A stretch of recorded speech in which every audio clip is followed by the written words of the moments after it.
प्यारे बच्चों, आज के इस अंक में हम लोग परीक्षा की तैयारी के संदर्भ में एकाग्रता के विषय पर अध्ययन करेंगे। जैसा कि हम जानते हैं कि एकाग्रता एक के आगे जिस समय हमारे मन मस्तिष्क में एकत्व आ जाता है, एक वननेस आ जाती है, उसे हम एकाग्रता कहते हैं। तो मुख्य रूप से यह तो योग के आधार पर ही समझा जा सकता है और योग का विषय है भी। और वैसे भी हम लोग जानते हैं कि धर्म ते वीरति योग ते ज्ञाना, ज्ञान मोक्ष प्रद वेद बखाना। तो धर्म से विरति उत्पन्न होती है मन में और योग से ज्ञान की उत्पत्ति होती है। तो यहाँ पर जो मुख्य रूप से है एकाग्रता, उसके विषय में हम लोगों को अध्ययन करना है। जैसा कि हमने एकाग्रता के विषय में बता दिया कि एकाग्रता की एक सामान्य परिभाषा जो है वो हमने बता दिया। अब बात आती है कि हमें परीक्षा में एकाग्रता, वैसे तो परीक्षा में ही नहीं, जीवन के हर क्षेत्र में, जीवन से संबंधित जितने भी कार्य होते हैं सब में एकाग्रता का होना आवश्यक है। बिना एकाग्रता के कोई काम जो है उतने सुचारू रूप से नहीं हो पाता जितने ढंग से उसको होना चाहिए। तो एकाग्रता में इसके सामान्य अर्थ हैं एक प्लस अग्रता। अग्रता का मतलब फॉरवर्डनेस और एक का मतलब एक ही। हमारे मस्तिष्क में जब प्रत्येक अगले बिंदु पर केवल एक ही पॉइंट हो तो उसे हम एकाग्रता कहते हैं। तो एकाग्रता के आधार पर हम इसको समझ सकते हैं कि एकाग्रता क्या होती है। अब जैसे मान लीजिए आप पढ़ रहे हैं, पढ़ाई, यह आपके लिए एक होना चाहिए। जिस समय आप पढ़ रहे हो, अध्ययन कर रहे हैं, उस समय आपके मस्तिष्क में केवल पढ़ाई का ही विचार होना चाहिए। पढ़ाई के अतिरिक्त यदि और कोई विचार आता है तो आपकी एकाग्रता ये मानी जाती है कि भंग हो गई है, टूट गई है। तो एकाग्रता, अब पढ़ाई के आगे मन में कुछ नहीं होना चाहिए, एक ही होना चाहिए, वो है पढ़ाई।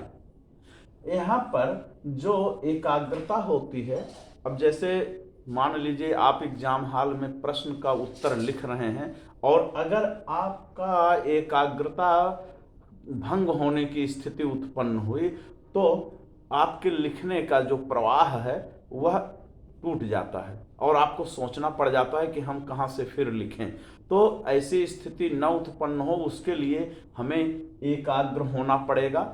अब एकाग्र होने के लिए क्या करना है, अब यहाँ पर हम लोगों को ध्यान देने की बात है कि एकाग्र कैसे हुआ जाए। तो एकाग्रता जो है वो अभ्यास से बढ़ती है। अभ्यास यानी प्रैक्टिस।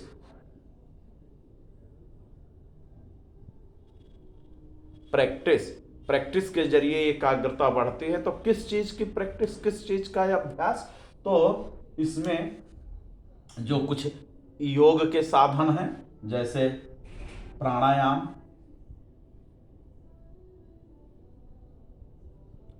प्राणायाम हो गया, कुछ आसन हुए एकाग्रता बढ़ाने वाले।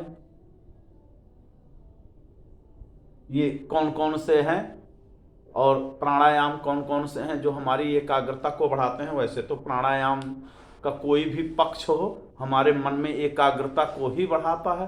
तो यहाँ पर कुछ प्राणायाम करिए, जैसे भ्रामरी, भ्रामरी भ्रामरी प्राणायाम। फिर आपका हो गया भस्त्रिका,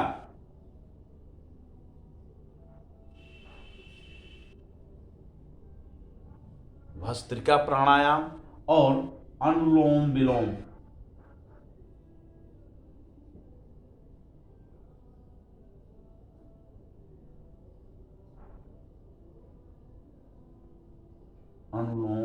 विलोम।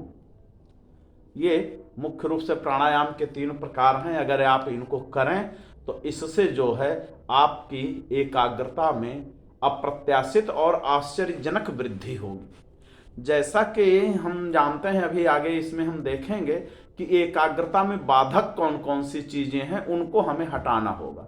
तो एकाग्रता में बाधक जो चीजें हैं वो प्राणायाम के अभ्यास से ही हट जाती हैं। और आसनों में मुख्य रूप से जैसे आप ताड़ आसन,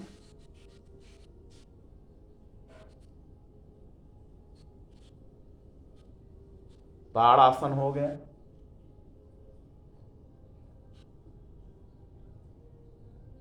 और इसके बाद आ गया है आपका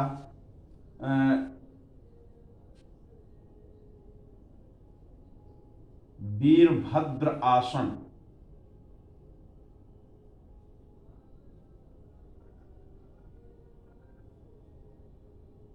वीरभद्रासन कठिन आसन नहीं है, एकदम ये सिंपल है। और उसके बाद आता है आपका सूर्य नमस्कार, जो कि सभी जगह बहुत ही अतिरिक्त रूप से प्रचलित है। सूर्य नमस्कार ये भी आसन का ही रूप है, सूर्य नमस्कार। और शीर्षासन, यदि हो सके तो शीर्षासन, और नहीं तो पश्चिमोत्तान आसन। ये मेमोरी यानी एकाग्रता बढ़ाने के मुख्य रूप से साधन है। तो यहाँ पर हम देखेंगे कि एकाग्रता हमारी जो भंग होती है वह मुख्य रूप से किसके कारण भंग होती है? वह भंग होती है मन की चंचलता।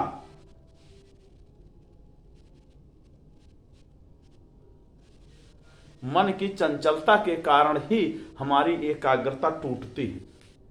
और जब मन चंचल हो जाता है तो विचारों में विक्षोभ उत्पन्न होता है, यानी तरंग उत्पन्न होती है। तो जो हमारी पढ़ाई की तरंग होती है वह उससे अव्यवस्थित हो जाती है, उसमें इंटरफेरेंस यानी व्यतिकरण उत्पन्न हो जाता है। और जो हमने कल पढ़ा था कि हमारी एकाग्रता जो है वो प्रवाहमान होनी चाहिए, वो प्रवाहमान होने की जगह पे उसमें छोटे छोटे ब्रेक्स बन जाते हैं। कब? जब मन चंचल होता है। तो मन की चंचलता इसी भ्रामरी प्राणायाम, अनुलोम विलोम प्राणायाम से मन की चंचलता पर पूरी तरह से नियंत्रण किया जा सकता है। भ्रामरी प्राणायाम और भस्त्रिका अनुलोम विलोम प्राणायाम कैसा होता है वो हमारे योग के चैनल योगविद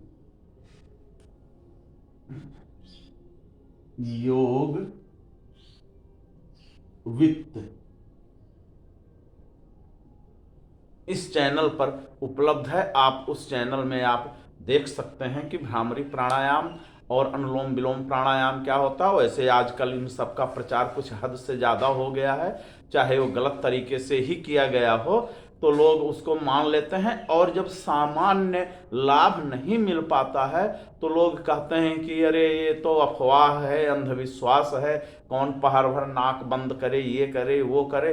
तो मैं यहाँ पर ये बता रहा हूँ कि एकाग्रता के जरिए ही आप जो है अपने उत्तर का प्रकटीकरण एग्जाम हॉल में कर सकते हैं। तो अगर एकाग्रता भंग हुई तो आपकी जो प्रवाहमान एकाग्रता है वह भंग हो जाती है, यानी अवरुद्ध हो जाती है, और आप उस तरीके से नहीं लिख पाते हैं। और एकाग्रता को भंग करने का प्रमुख कारण जो है वो मन की चंचलता है। तो जब मन चंचल हो जाता है तो हमारी एकाग्रता यानी हमारे विचारों में नई विचार तरंगें उत्पन्न होती हैं, और एक पढ़ाई वाली विचार तरंग और जो नई चंचलता के कारण उत्पन्न हुई विचार तरंग है उन दोनों में इंटरफेरेंस होता है। जैसा कि भौतिक विज्ञान में सामान्य कॉन्सेप्ट है कि यदि दो तरंगें एक ही माध्यम में एक ही दिशा में चलती हैं और उनकी आवृत्ति लगभग समान है तो वह आपस में इंटरफेयर करते हुए आगे बढ़ती हैं। कहीं पर ऊर्जा अधिक हो जाती है, कहीं पर ऊर्जा एकदम न्यून हो जाती है, कम हो जाती है। इसी को व्यतिकरण कहते हैं। तो ठीक ऐसे ही हमारी विचार तरंगें जो एकाग्रता के कारण एक हुई हैं, अब उसमें अगर मन की चंचलता के कारण दूसरी तरंग जुड़ रही है तो हमें व्यवधान उत्पन्न होता है। अब प्रश्न ये उठता है कि परीक्षा हाल में क्या किया जाए? क्या वहां पे प्राणायाम किया जा सकता है कि पता चले कि आप कॉपी पेपर पाए और उसके बाद में आप अनुलोम विलोम करना शुरू कर दिए, आप हास्यास्पद हो जाएंगे और लोग आपको देख करके हंसेंगे। तो वहाँ पर ये बात नहीं है कि आप वहाँ पे प्राणायाम करने लगे, लेकिन हाँ, जैसे आप परीक्षा हाल में पहुँचते हैं या घर से तैयारी करके जाते हैं तो आप वहाँ पर कुछ देर के लिए गहरा सांस लीजिए प्राणायाम का, जिसमें न आपको नाक बंद करने की ज़रूरत है, न आपको आवाज़ करने की ज़रूरत है। आप सामान्य पूर्वक धीरे धीरे सांस लीजिए, पूरा भरिए। अब हमने पूरा भर लिया, अब आप धीरे धीरे छोड़िए।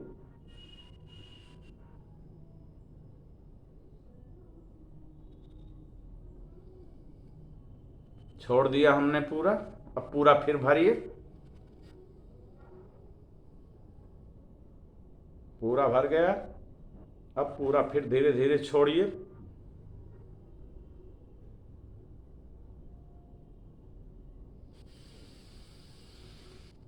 फिर भरिए, फिर छोड़िए। जो हम भ्रामरी प्राणायाम, भस्त्रिका प्राणायाम करते हैं, उसमें जैसा कि हम लोग जानते हैं कि प्रायः ऐसे किया जाता है,